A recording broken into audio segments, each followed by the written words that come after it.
Magandang umaga po sa ating lahat. Update po muna tayo dito sa binabantayan po natin bagyong si Ada mula sa nilabas nating Tropical Cyclone Bulletin kaninang 5 a.m. So itong si Ada ay nananatili sa Tropical Depression category at huling namataan kaninang 4 a.m. sa layong 385 kilometers east-northeast ng Hinatuan, Surigao del Sur.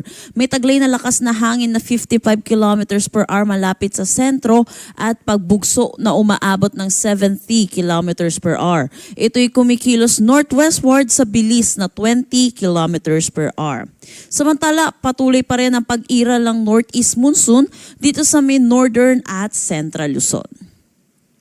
Para naman sa ating forecast track dito sa bagyong si Ada, makikita natin ngayong araw magi-intensify ito into a tropical storm category. At kapag tropical storm category po ang ating bagyo, pinakamataas po nating tinataas na tropical cyclone wind signal ay signal number 2. At makikita din natin dito sa ating forecast track yung gray area pong ito po yung ating cone of probability. So dito po yung posibleng dumaan itong sentro ng ating bagyo. At makikita din natin nakapaloob dito sa cone of probability itong Eastern Visayas pati na rin ang Bicol region. So inaasahan po natin posible itong mag-close approach at magdala ng mga kalat-kalat na pag-ulan dito sa may Eastern Visayas at Bicol region. Samantala pag nagkaroon po tayo ng changes dito sa ating track sa ating bagyong si Ada na possible po mag-westward shift, posible po yung ating paglandfall sa anumang areas ng Eastern Visayas pati na rin dito sa may Catanduanes. So tutok po tayo sa nilalabas na updates ng Pag-asa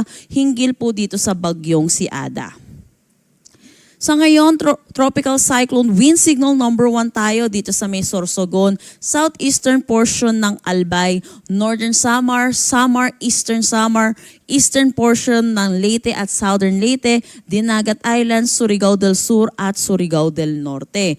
Ito pong tropical cyclone wind signal number 1 ay may lead time po na 36 hours para makapaghanda po yung ating mga kababayan hinggil sa dalang hangin nitong bagyong si Ada. So dapat po yung mga kababayan po natin na under ng tropical cyclone wind signal number 1 ay naghahanda na rin po at dahil po inaasahan din po natin ay makakaranas din po na malalakas na ulan lalo na po dito sa may northern Samar, eastern Samar, Leyte, southern Leyte, Dinagat Islands, Surigao del Norte at Surigao del Sur ngayong araw. Sasaan po natin yung 50 to 100 millimeters of rain.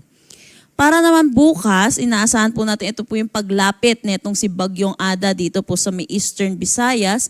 Ay makikita natin, meron na tayong orange or yung 100 to 200 millimeters of rain dito sa may Northern Samar, Eastern Samar, pati na rin dito sa may Catanduanes. So pinag-iingat po natin mga kababayan po natin sa mga posibilidad ng mga flash flood at mga pagguho ng lupa. Mataas din ang tsansa na 50 to 100 millimeters of rain dito pa rin sa Surigao del Norte, Dinagat Islands, Southern Leyte, Biliran, Samar, Sorsogon, Albay at Camarines Sur.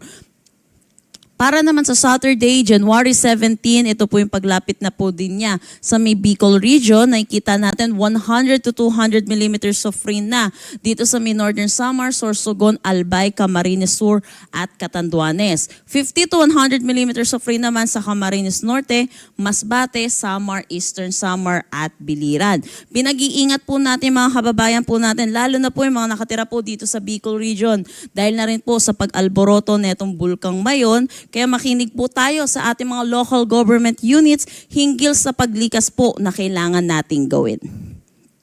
Wala pa rin naman tayo nakataas na anumang gale warning sa anumang seaboards ng ating bansa, pero makakaranas ng moderate to rough conditions dito po sa karagatan kung saan dadaan po yung ating bagyo at moderate to rough naman dito sa may extreme northern Luzon dulot naman ng bugso ng northeast monsoon. Pero posible na rin po tayo magtaas ng gale warning bukas or mamaya or bukas po. At yan po muna ang latest dito sa Pag-asa, dito sa Bagyo pong si Ada. Next update po natin ay mamayang 11 a.m. Para sa karagdagang impormasyon, bisitahin ang aming mga social media pages at ang aming website pag-asa.dost.gov.ph. At yan po muna ang latest dito sa Pag-asa Weather Forecasting Center. Chanel Dominguez po, magandang umaga at ingat po tayong lahat.